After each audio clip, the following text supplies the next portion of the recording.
Has this ever happened to you? You want to do some stick welding, but your electrode holder is just too light and maneuverable. Well, stop messing with tape and glue to make your electrode holder bigger and heavier. Throw all of that away, because we've got a better solution.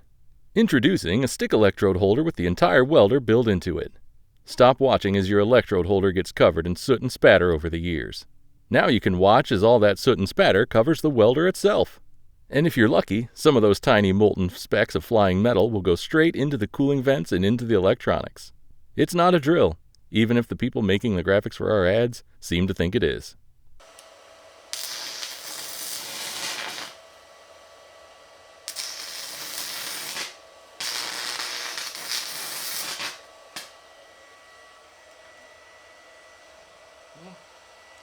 It's not the worst drill I've ever used.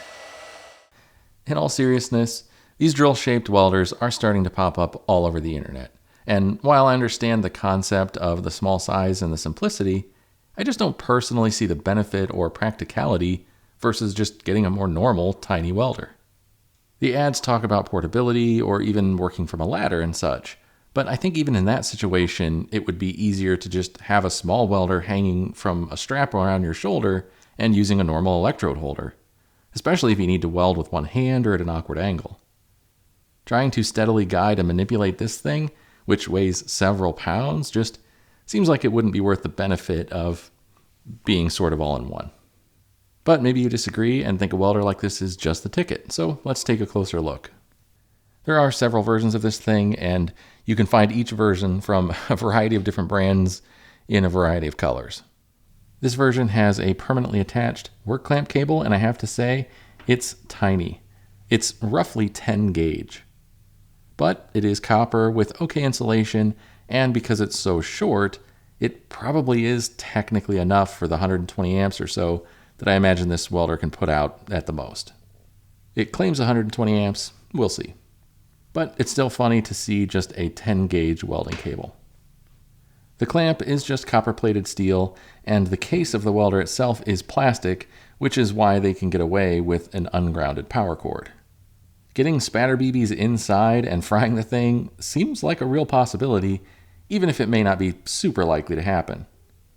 But I've had spatter somehow land behind my ear while wearing a welding helmet, so who knows.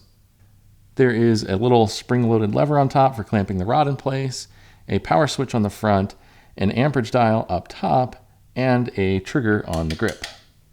It has roughly 4-foot power cord and work clamp cable, so I imagine you'll probably have to use an extension cord a lot of the time with this machine. And that's pretty much all there is to it, so with that, let's test it out and see what it can do. This welder has a really rough, stuttery arc, and it struggles to run pretty much any rod.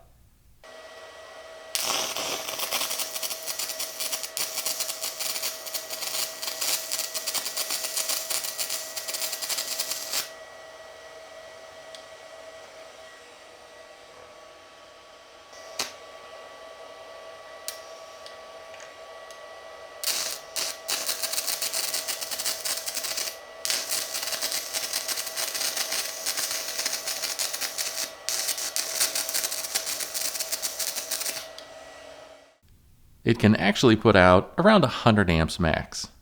And even at 100 amps, 3/32 inch rods are difficult to start and often randomly go out, even when keeping the rod crammed against the work. The arc goes out constantly if you let the arc get the slightest bit longer. It also draws 36 amps from the wall, and one time it tripped my 20 amp breaker just a couple seconds after turning it on. I wasn't even welding yet. It never happened again, so I don't know what the deal was with that. This is only one example of one version of these handheld welders, so maybe others run better or have more output. But that won't solve my biggest issues with this welder. This may be a hot take, but this welder is less practical and less convenient than pretty much any other small stick welder. Realistically, it doesn't even take up less space than a lot of the other tiny welders available these days. Unsurprisingly, having the weight of the entire welder above your hand is awkward. You really feel the weight and momentum when trying to strike an arc or do any rapid and/or delicate movements. Also, with a normal electrode holder, the rod is essentially attached in line with your grip. On this welder, the rod connects 5 or 6 inches in front of your hand. This brings your hand even further back from the work. It's most noticeable with a new rod, but it's always less convenient and more awkward to use because of it. And having the rod sticking further out just exaggerates movements, making it more challenging to be steady and precise. Take a paintbrush and hold it in your hand. Now instead, hold a 4-pound brick, tape the paintbrush to the end of it, and try to make brush strokes just as precise as you did while holding only the paintbrush. This is also the first welder I've reviewed where I had no choice but to use an extension cord. The power cord is only 4 feet long and basically connects directly to the electrode holder.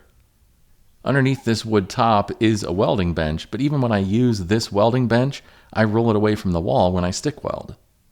I have shelves and tools and things around here that I don't want covered in spatter. Once I've rolled the bench away from the wall, the power cord on this welder isn't even close to long enough. And even if I left the bench against the wall, the only option would be for the power cord to be just draped across the bench and across whatever I was welding. And at that point, I still wouldn't even be able to reach the entire bench. Maybe some of the performance issues with this welder were due to using an extension cord with an inefficient welder that draws 36 amps. But I don't have any practical way to use the welder without an extension cord. In the end, I just can't help but see these handheld welders as a total gimmick, and worse in pretty much every way as compared to a normal welder. I'm sure someone could make good welds with one, but I just don't see any advantage, and I see quite a few disadvantages. Maybe you disagree, and if you think a welder like this would be just the ticket, hey, let me know. And either way, hopefully this was helpful. If you have any questions, let me know.